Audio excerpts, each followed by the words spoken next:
वन्दितसुन्दरि माधवि चन्द्रसहोदरि हेममयि मुनिगणवन्दितमोक्षप्रदायिनि मञ्जुलभाषिणि वेदनुते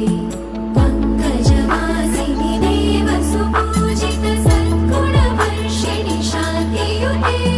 जय जय हे मधुसूदन कामिनि आदिलक्ष्मि जय पालय माम् ऐकहि कल्मषनाशिनि कामिनि वन्दिकरूपिणि वेदमये क्षीरसमुद्भव मङ्गलरूपिणि मन्त्रनिवासिनि मन्त्रनुते मङ्गलदायिनि अम्बुजवासिनि देवगणाश्रितपादयुते जय जय हे मधुसूदन